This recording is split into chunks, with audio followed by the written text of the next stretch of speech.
Hello students, welcome back to my channel. कैसे हो आप सब? उम्मीद करते हैं बेटा सभी अच्छे होंगे और अपना ख्याल भी रख रहे होंगे। तो बेटा आज हम करने जा रहे हैं अपने वर्कशीट नंबर 25 मैथमेटिक्स की है बेटा। 8th क्लास के बच्चों के लिए 22 तारीख की है, जिसमें हम क्यूब एंड इट्स प्रॉपर्टीज़ के बारे में जानेंगे। ठीक है, और ये बेटा आपकी जो रिलेट होने वाली है वो है जो आजकल महामारी चली हुई है कोरोना। ठीक है, उससे रिलेट होकर आपकी ये वर्कशीट बनी है, क्योंकि जो कोरोना की महामारी है वो भी कुछ इसी तरीके के पैटर्न से बढ़ रही है। ठीक है, तो देखो डिस्कस करते हैं। As per the guidelines of the government, if 200% become infected from corona disease in any area then it will be declare as containment zone. यानी कि अगर किसी एरिया में 200 से अधिक व्यक्ति संक्रमित पाए जाते हैं तो उसको क्या बांध दिया जाता है? Containment zone. ठीक है, यानी कि वहाँ पर रोकथाम की आवश्यकता है, नहीं तो वो और ज़्यादा बढ़ता चले जाएगा। ठीक है, today Priya was telling Riya about how an area can quickly became a containment zone. तो वो पूछते कि कितनी जल्दी कोई भी एरिया कंटेनमेंट जोन घोषित किया जा सकता है या हो जाता है within a few days, या फिर कैसे हो जाता है। There was only 1 person in that area who was infected by corona in beginning, but the number of corona patient started increase day by day according to a specific pattern. एक specific pattern को follow करता है वो। This pattern was something like this. वो pattern कुछ इस तरीके से होता है। ठीक है, देखो मान लो फर्स्ट डे था तो only a single person was infected. Second day पर the number of people infected increase by sum of the next 2 consecutive odd number. यानी कि पहले एक था, अगले में तो 2 कंसेक्यूटिव ओड नंबर का सम यानी कि 8 का होगा। उससे नेक्स्ट में क्या हो जाएगा? 7, 9 प्लस 11 यानी कि 27 हो जाएगा। तो आप यहाँ से कुछ देख रहे होंगे, ये तो 1 की क्यूब लिख सकते हैं हम इसको हम 2 की क्यूब लिख सकते हैं और इसको हम 3 की क्यूब। ऐसे ये पैटर्न चलता जाएगा। ठीक है, डे बाय डे। तो हम यहाँ पर देखो, look at the table carefully and understand. Number of days ये है, स्पेसिफिक पैटर्न ये फॉलो हो रहा है, मैथमेटिकल फॉर्म ये है, इसकी टोटल इतने हैं, और in the form of perfect cube की फॉर्म में निकाले तो ऐसे लिख सकते हैं। फर्स्ट डे पर एक ही था, ओड नंबर था, ठीक है 1 लिख दिया, और इसको 1 की क्यूब भी लिख सकते हैं। Second day next 2 consecutive number यानी कि एक के बाद 3 और 5 उनका ऐड करेंगे, ये इसको हम 2 की 3 लिख सकते हैं। थर्ड डे पर नेक्स्ट कंसेक्यूटिव 3 ओड नंबर ये आएगा, इसको हम 3 की क्यूब लिख सकते हैं। ऐसे ही 4 की क्यूब निकलता है, नेक्स्ट में फिर 5 की क्यूब एंड सो ऑन। इस तरीके से पैटर्न चलता जाता है।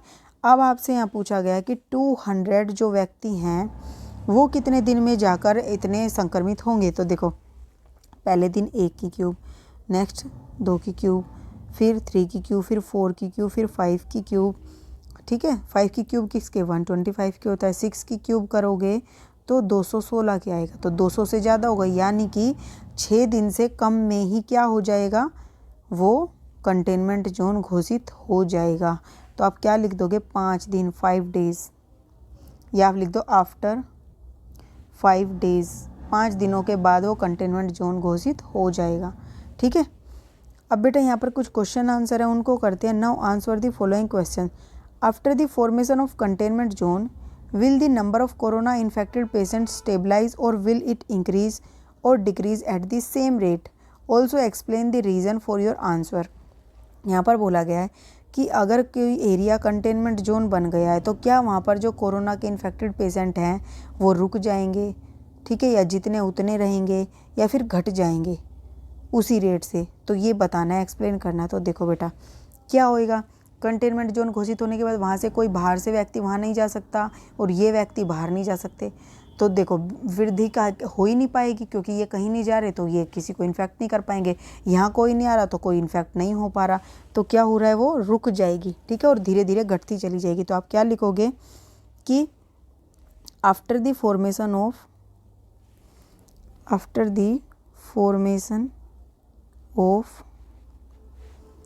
containment zone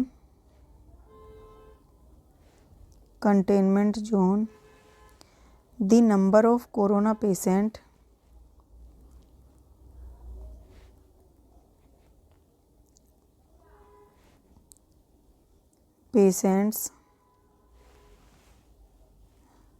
number of corona patient will stop या will decrease। ठीक है, will decrease at the same rate.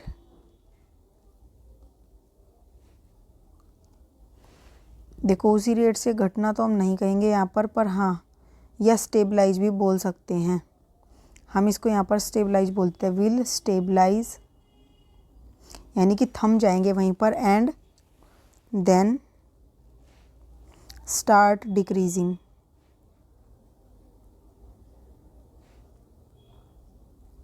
Day by day, क्योंकि ठीक भी होते रहेंगे उसमें से। ओके, बिकॉज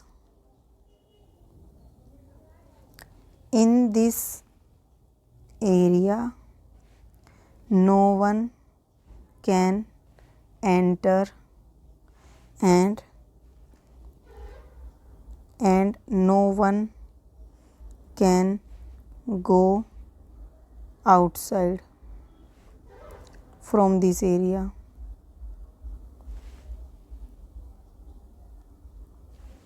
ओके, ये आप लिख दोगे।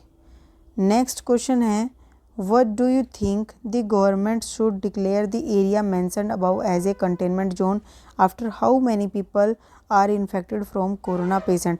तो आपके अकॉर्डिंग कितने कोरोना पेशेंट इन्फेक्ट होने के बाद हमें किसी मतलब कि गवर्नमेंट को किसी एरिया को कंटेनमेंट जोन घोषित करना चाहिए? तो आप लिख दोगे अपने अकॉर्डिंग। मैं लिख रही हूँ according to me in any area if 5 family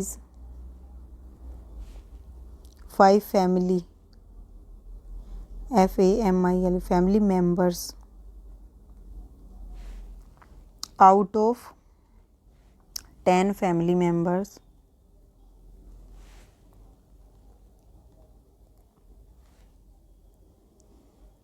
are infected by corona, then this area should be considered as the containment zone.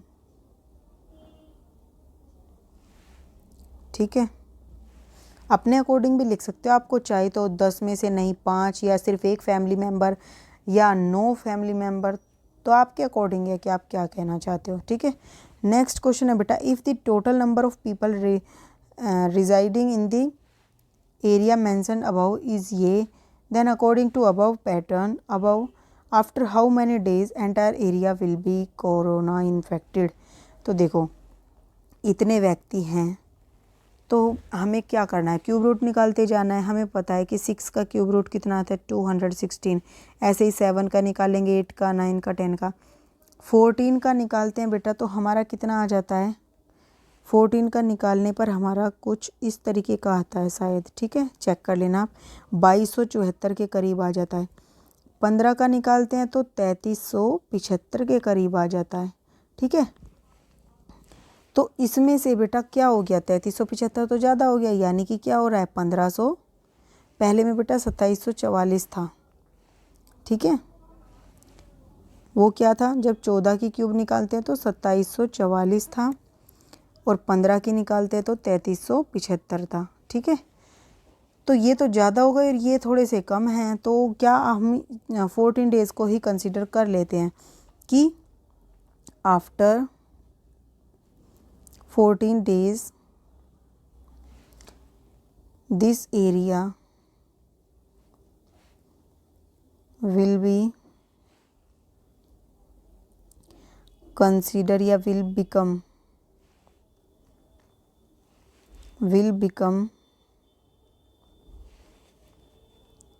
Corona infected. ठीक है, नेक्स्ट क्वेश्चन क्या है बेटा, does the number of corona infected patient always increase according to the above mention pattern, और can there be another pattern, और can be the number of corona patients increase without any pattern, confirm your answer.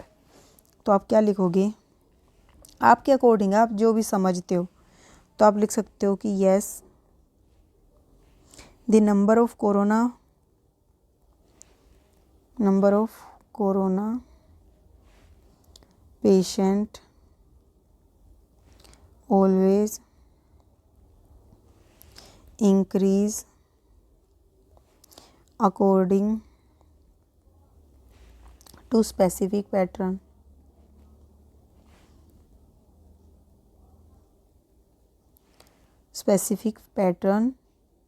ठीक है। And sometime it may or may not be follow any pattern। कई बार ये कर भी सकता और नहीं भी। ठीक है। It depend on the situation।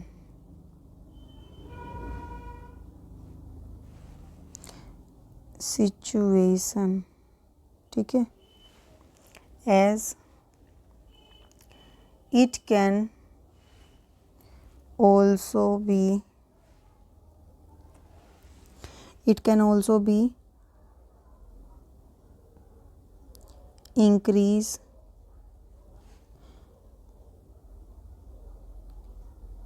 by coming in contact of any infected object।